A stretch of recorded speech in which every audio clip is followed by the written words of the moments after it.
At లాస్ట్కి Johnny master విషయానికి వస్తే జానీ మాస్టర్కి ఇప్పుడు బెయిల్ వచ్చింది, మధ్యంతర బెయిల్ అనేది వచ్చింది. సో ఇప్పుడు ఎలా చూడవచ్చు అంటారు, జానీ మాస్టర్ అనే వ్యక్తి తప్పు చేశాడనంటే తప్పు చేయనంటే బెయిల్ వచ్చింది కాబట్టి కొన్ని సవరణలు చేసి బెయిల్ ఇచ్చే ఉద్దేశాలు ఉన్నాయి. సో ఇప్పుడు నెక్స్ట్ జానీ మాస్టర్ గారి ఫ్యూచర్ ఎలా ఉండబోతుందని మీరు భావిస్తున్నారు? ఇప్పుడు బెయిలు అనేది సహజ న్యాయ సూత్రాల ప్రకారం ఒక నేరస్తుడిగా ఆపాదింపబడిన వ్యక్తికి ఉన్న ప్రాథమిక హక్కు బెయిల్ అనేది. అది బెయిల్ రావడం పెద్ద విశేషం ఏమీ కాదు.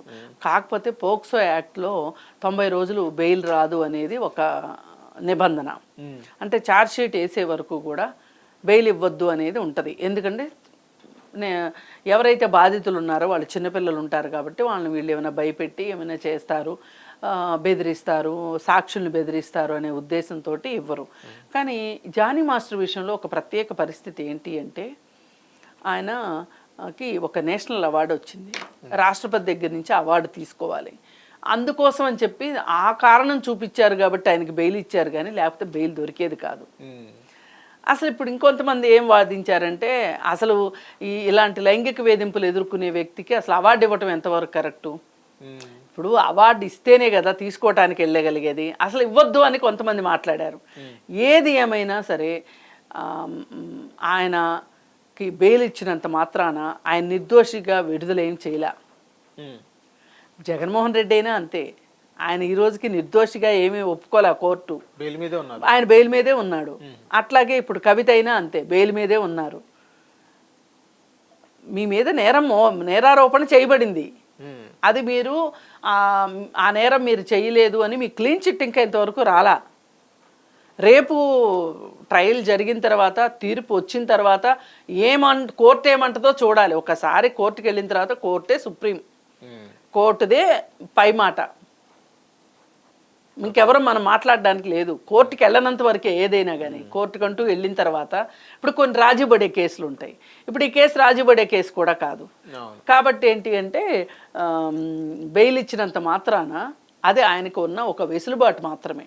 అంటే ఆయన జాబ్ చేసుకోవడానికి వెసులుబాటు అని కాదు, 6 నుంచి 10 వరకే ఇచ్చారు. ఆ అవార్డు తీసుకోవటం కోసం ఇచ్చారు. ఆయన మళ్ళీ ఆ 10వ తారీఖు తర్వాత మళ్ళీ జైలుకి రావాల్సిందే. ఓకే, మరి ఈసారి ఎప్పుడు బెయిల్ ఇస్తారో తెలియదు. ఇది మధ్యంతర బెయిల్, ఇంటీరియం బెయిల్ అంటారు దీన్ని.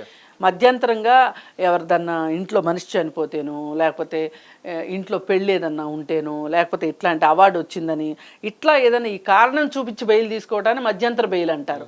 మామూలుగానే చట్ట ప్రకారం బెయిల్ వచ్చేది మామూలుగా బెయిల్ వచ్చిందంటారు. ఇప్పుడు జగన్మోహన్ రెడ్డికి వచ్చింది చట్ట ప్రకారం వచ్చిన బెయిల్. చట్ట ప్రకారం బెయిల్ వచ్చినా, ఇంటీరియం బెయిల్ వచ్చినా, యాంటిసిపేటరీ బెయిల్ తీసుకున్నా, ఏం తీసుకున్నా సరే నేరం అలాగే ఉంటుంది. ఆ నేర నిరూపణ అవ్వలేదు, కానీ నేరం అయితే ఆపాదించబడి ఉంది, అది అట్లనే కొనసాగుతుంటుంది. తర్వాత తీర్పు వాదనలు ప్రతివాదనలు విన్న తర్వాత, సాక్ష్యాధారాలు ప్రొడ్యూస్ చేసిన తర్వాత జడ్జి ఏం నిర్ణయం తీసుకుంటాడనేది జడ్జికి సంబంధించిన విషయం. జడ్జి నోట్లోంచి తుది తీర్పు వెలువడేంత వరకు కూడా ఈయన నిర్దోషని అనడానికి లేదు, దోష అనడానికి లేదు. హిట్ టీవీ యాప్ ని డౌన్లోడ్ చేసుకోండి. ఇందులో short news, live news, entertainment movies అన్ని అవైలబుల్ గా ఉన్నాయి. Please download hit TV app.